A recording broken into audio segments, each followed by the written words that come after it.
Princípio do Evangelho de Jesus Cristo, Filho de Deus. Evangelho de Marcos, capítulo 1, verso 1. Esse é o texto que nós vamos usar nesse estudo, que faremos com o uso de uma ferramenta de inteligência artificial para produzir esses estudos, e nosso papel aqui será de avaliar, de criticar esse estudo para ver se o que essa ferramenta nos traz é um estudo teológico bem feito ou se traz alguns problemas. E, em outras palavras, a gente está usando aqui, fazendo aqui alguns vídeos nesse sentido, até para te ajudar a entender se você pode utilizar uma ferramenta de inteligência artificial para produzir um estudo bíblico ou se teria algum problema em você fazer isso. Então, nada melhor do que a gente colocando ela à prova, né? Então, aqui a gente tem feito isso e a gente faz uma crítica do estudo que ela nos apresenta, né? E aí eu vou pedir para você, inclusive, me ajudar nessa crítica, tá? Deixando aí um comentário depois, tá? Dizendo o que você achou, se você gostou, se você não gostou, se você achou que ela interpretou bem ou não, tá certo? Então, acompanhe aqui comigo enquanto a gente faz essa crítica durante o estudo. Então, eu comecei aqui pedindo, né, para ela explicar para mim o texto do Evangelho de Marcos, capítulo 1, verso 1, que é esse importante texto, né, princípio do Evangelho de Jesus Cristo, Filho de Deus. Maravilhoso, inclusive, esse versículo, né? Então, ela traz aqui uma explicação detalhada. Então, o que ela está me dizendo? Princípio, a palavra grega usada aqui é arche, que pode significar começo, origem ou fundamento. Marcos está iniciando seu relato sobre Jesus, diferente de Lucas ou Mateus, ele não começa com genealogia ou nascimento, vai direto ao ponto, início da boa notícia. Então aí uma nuance importante aí que essa ferramenta identificou comparando aí com o Evangelho de Lucas e Mateus, né? Esse início indica que a história que ele vai contar é fundamental para a humanidade, marcando o início de um novo tempo na história de Deus com o homem. Muito bem. Evangelho. Evangelho significa boa notícia ou boas novas. No contexto judaico, é uma palavra usada para anunciar grandes acontecimentos, como vitórias ou reinado de reis, né? Nada melhor do que usar essa palavra para anunciar a mais importante de todas as notícias, né? Que Deus estava conosco, né? Na pessoa de Jesus Cristo. Marcos aplica isso à vida, morte e ressurreição de Jesus, mostrando que a chegada do Messias é a melhor notícia possível. Perfeito, perfeito. Então, ó, até aqui tudo bem. Até aqui eu acho que a ferramenta está trazendo um conteúdo absolutamente bíblico, né? Bem fundamentado. Aí ela vai falar de Jesus Cristo, né? Jesus significa Deus salva, a palavra Jesus, né? Deus salva, apontando para a missão de salvação do Messias. Cristo é o título messiânico do grego Christos, que significa ungido, né? Equivalente ao hebraico Messias. Marcos deixa claro que o seu evangelho não é sobre qualquer líder religioso, mas sobre Jesus, o ungido de Deus. Excelente, excelente. Uma boa base aí para o nosso estudo. E termina dizendo Filho de Deus. Essa expressão afirma a natureza divina de Jesus e a sua autoridade dada por Deus. Desde o primeiro versículo, Marcos indica que Jesus não é apenas profeta ou mestre, mas o Filho de Deus, digno de confiança e adoração. Bom, perfeito. Eu acho que a interpretação literal que ele faz aqui do texto, né, é uma interpretação muito bem feita, uma interpretação bastante tradicional, bastante sóbria, né, sem fugir exatamente daquilo que o texto está dizendo. Então, até aqui, tudo bem. Contexto, com o restante do capítulo, Marcos não perde tempo com genealogia e história de infância, ele inicia diretamente o ministério de João Batista e o batismo de Jesus. Esse estilo direto enfatiza ação e autoridade. O evangelho é sobre a obra e o poder de Cristo em ação, não apenas sobre a sua origem, né? Ele traz aqui uma aplicação espiritual também, né? E ele vai dizer aqui embaixo o seguinte: se quiser, posso fazer uma correlação entre Marcos 1 com Isaías 40 e Malaquias 3, que Marcos cita implicitamente para começar seu evangelho. Isso está falando dos próximos versos, né? Mostrando como ele conecta Jesus à profecia messiânica. Quer que eu faça isso?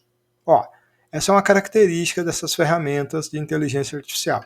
Na medida que você está trabalhando um texto, especialmente quando você está fazendo um estudo, quando ela identifica que você está fazendo um estudo, ela tenta fazer conexões, né? Ela tenta expandir aquele estudo para além, né? Para outros pontos que se conectam. E no caso bíblico, esses pontos de conexão são muito importantes, né? Porque às vezes eles explicam, eles trazem mais informação, né? Ele dá essa base importante, né? Então ele citou aqui 2 casos, né? E perguntou se eu queria, eu falei, tá, quero, vamos ver qual é a correlação que ele faz.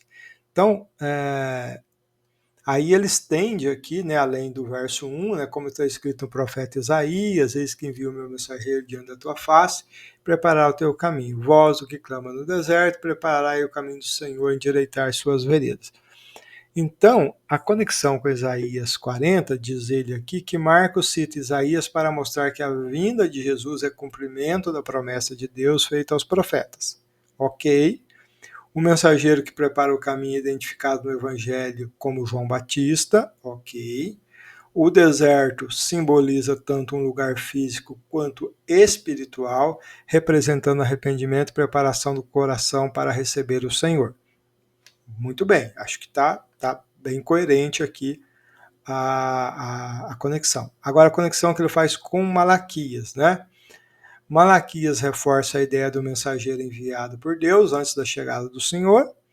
Marcos combina Isaías com Malaquias para mostrar promessa cumprida, Jesus é o Messias esperado, preparação necessária, o povo deve se arrepender e estar pronto para receber o Salvador.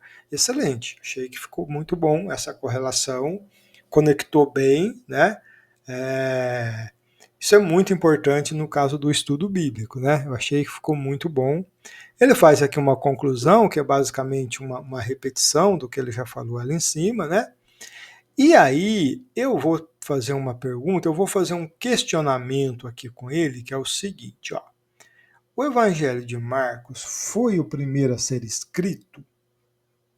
Essa é uma pergunta importante, né? E aí ele me responde que sim, a maioria dos estudiosos da Bíblia afirma que Marcos foi o primeiro evangelho a ser escrito, embora o texto em si não declare isso explicitamente. Perfeito, esse é um entendimento teológico, né? Ao longo da história, Marcos, né, basicamente foi atribuído como sendo o primeiro evangelho, né? Inclusive que Mateus e Lucas se utilizou desse evangelho para escrever o seu, né? Então vamos ver quais são as bases para entender isso. As evidências históricas e textuais, né, a data provável, Marcos teria escrito entre 55 e 70, provavelmente antes da destruição do templo em Jerusalém, que aconteceu no ano 70. Mateus e Lucas teriam sido escritos posteriormente, provavelmente de 60 a 90. Marcos é curto e direto, focado nas ações de Jesus, mais do que em longos discursos ou genealogia. Essa brevidade sugere que ele poderia ter servido de fonte para Mateus e Lucas, que expandem e reorganizam o material de Marcos. Essa é uma interpretação bastante comum, né, de ter esse entendimento. Os estudiosos chamam isso de hipótese da prioridade de Marcos, tá? Então aí um termo teológico para você, caso você queira aprofundar. Testemunhos da tradição. Pápias, um bispo do segundo século, menciona que Marcos registrou tudo o que ouviu de Pedro, de maneira ordenada, mas não necessariamente em ordem cronológica perfeita. Isso reforça a ideia de que Marcos é uma versão primária do Evangelho baseado nos ensinamentos de Pedro, né?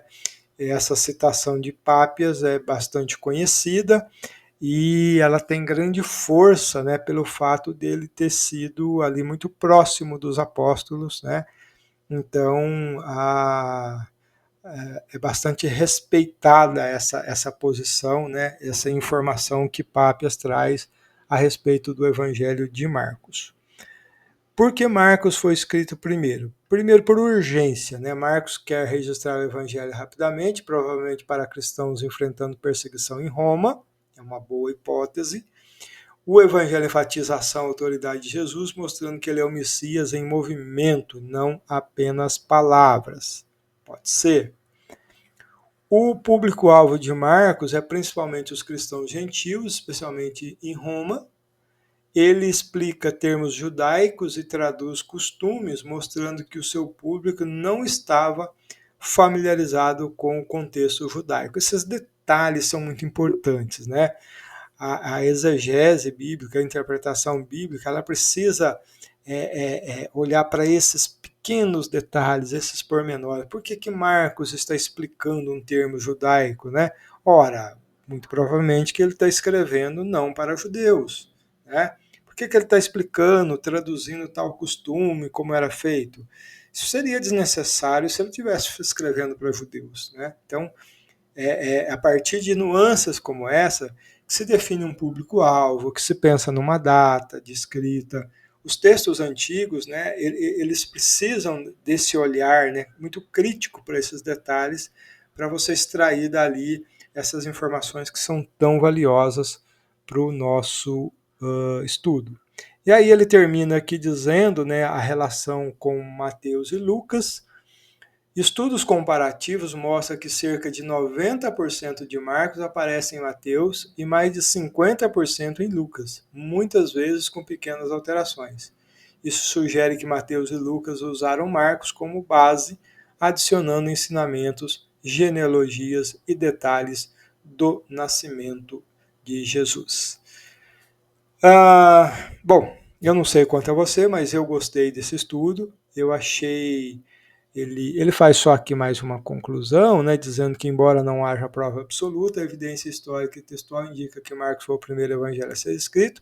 Ele estabelece o coração da história de Jesus, ação, milagres, autoridade e o cumprimento das profecias, servindo de base para os evangelhos posteriores. Eu gostei, eu achei que foi um estudo muito bem feito, ele faz uma boa correlação, ele explicou bem a pergunta que eu fiz a respeito do fato de Marcos ter sido o primeiro evangelho, deu ali boas bases, fez boas correlações, então assim, acho que pelo menos por esse estudo aqui a gente pode aprovar sim essa ferramenta como uma boa ferramenta aí para a gente aprofundar um pouco mais no estudo bíblico. Tá? A gente poderia aqui fazer outras perguntas, né, questionar um pouco mais, estender um pouco mais esse estudo.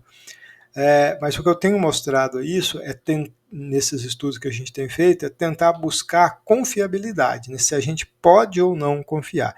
E eu acho que esse estudo provou que pode. O que você acha? Você concorda com isso? Não concorda?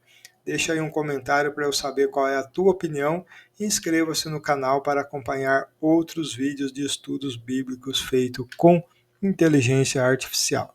Muito obrigado por ter ficado até aqui. Deus abençoe em nome de Jesus.